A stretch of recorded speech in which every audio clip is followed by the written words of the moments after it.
இதுதான் முதல் முறை அண்ணாமலை பத்திரிகையாளர்கள் குறித்து தவறாக பேசியதற்காக நடத்தப்படக்கூடிய ஒரு கண்டன கூட்டம் கிடையாது. பல முறை, ஏற்கனவே பல முறை அவரே இன்று இந்த கூட்டம் குறித்து ஒரு சின்ன காணொலியை வெளியிட்டிருக்கிறாரு. அந்த காணொலியில் அவர் சொல்றாரு, நான் என்னை எதிர்த்து 3வது முறையாக இதே ஆண்டில் 3 முறை பத்திரிகையாளர்கள் ஆர்ப்பாட்டம் நடத்துறாங்கன்னு. அவருக்கு வழக்கம் போல 20,000 புத்தகம் போல இந்த கணக்கும் அதுதான். எனக்கு தெரிஞ்சு 2வது ஆர்ப்பாட்டம் இது.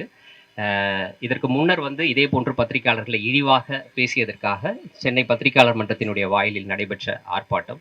அதற்கு பிறகு எல்லாரும் யோசிக்கலாம், இப்போ பேசும்போது எல்லோருமே கேட்கக்கூடிய ஒரு விஷயம், தொடர்ந்து இப்படி பேசுகிறார், நீங்க எதிர்வினை ஆற்றுகிறீர்கள், இதுவே அவருக்கு ஒரு பெரிய நெகட்டிவ் பப்ளிசிட்டி, இதை தான் அவர் விரும்புகிறார், அதற்கு நீங்க தீனி போடுற மாதிரியாக வேலையை செய்றீங்க அப்படின்ற மாதிரியான ஒரு கருத்தை எல்லாரும் முன்வைக்கிறாங்க. நான் இன்னொரு வகையில் அதை பார்க்க வேண்டும் என்று நினைக்கிறேன்.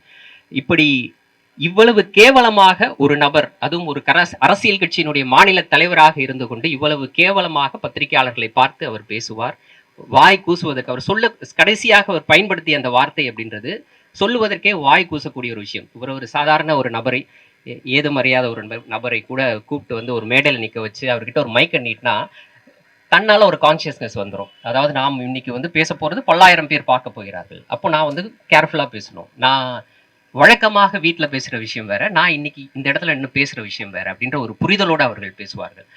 அப்போ அவர்களிடம் இப்படிப்பட்ட வார்த்தைகள்லாம் வராது. ஆனால் இன்னைக்கு அப்படிப்பட்ட ஒரு கேவலமான வார்த்தையை பயன்படுத்தி விட்டு எங்கள் ஊரில் அப்படி தான் பேசுவாங்க அப்படின்னு சொல்லிட்டு யாரையும் அவர் கேவலப்படுத்திருக்கிறாருன்னா, ஏனுங்க வாங்க போங்க ஏன் கண்ணு அப்படின்னு பேசக்கூடிய ஒரு பகுதியை சேர்ந்த அந்த பகுதி மக்களை, அவங்க கோவமா பேசினா கூட ஏன் கண்ணு அப்படின்னு தான் கோவமா பேசுவாங்க அந்த பகுதி மக்கள்.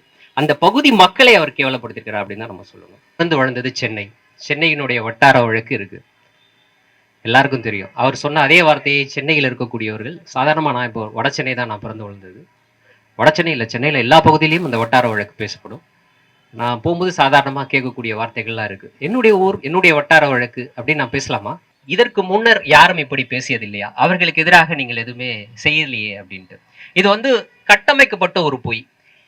யார் எப்போது பத்திரிகையாளர்களுக்கு எதிராக, கருத்து சுதந்திரத்திற்கு எதிராக அவர்களுடைய நடவடிக்கை இருக்கின்றதோ, அவர் யாராக இருக்கட்டும், எந்த அரசியல் கட்சியை சேர்ந்தவர்களாக இருக்கட்டும், அவர் எந்த பொறுப்பில் இருந்தவர்களாக இருக்கட்டும், அவர்களுக்கு எதிராக பத்திரிகையாளர்கள் தொடர்ந்து குரல் கொடுத்து வருகிறார்கள். தமிழகத்தில் அப்படிப்பட்ட ஒரு பாரம்பரியம் இருந்து கொண்டிருக்கின்றது.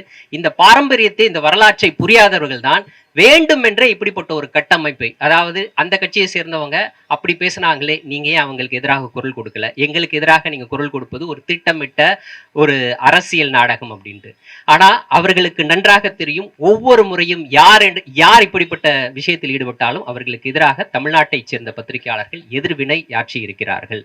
இன்று கூட, அதாவது நேற்றைய தினம் இவங்க குறிப்பிட்டது போல நியூஸ் 7 தமிழ் அந்த தொலைக்காட்சியை சேர்ந்த ஒரு ஊடகவியலாளர் கொடூரமாக வெட்டப்பட்டிருக்கிறார். அவருக்கு எதிராக உடனடியாக தமிழ்நாட்டின் பல்வேறு மாவட்டங்களில் அந்த நிகழ்வுக்கு எதிராக இன்றைய தினம், இப்போது நான் பேசிக்கொண்டிருக்கக்கூடிய இதே நேரத்தில் நாம் இந்த கூட்டத்திலையும் கூட அதற்கு நம்முடைய கண்டனத்தை பதிவு செய்கிறோம்.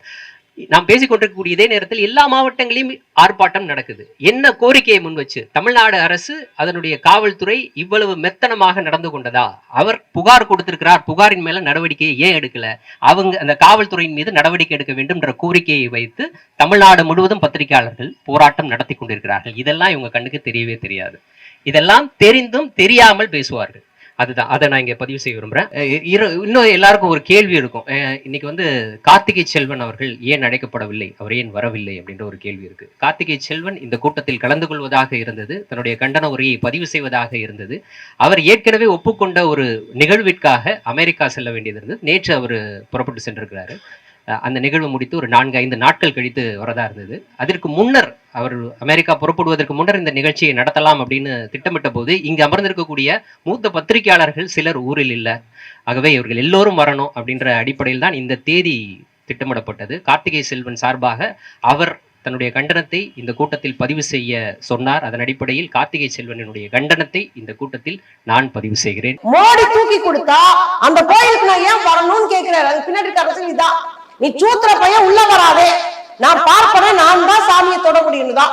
இப்ப சொல்லுங்க, சூத்திரன் சூத்திரன் சூத்திரன் உங்களை அடிச்சுட்டாங்கல்ல, இப்ப சொல்லுங்க, மனு தர்மம், வர்ணாசிரமம், இதெல்லாம் எவ்வளவு கொடூரமான சனாதனம் அப்படின்றது மோடியை வச்சு இன்னைக்கு இந்தியர்கள் புரிஞ்சுக்கணும். அதைத்தான் இன்னைக்கு நம்ம சொல்ல வேண்டியது.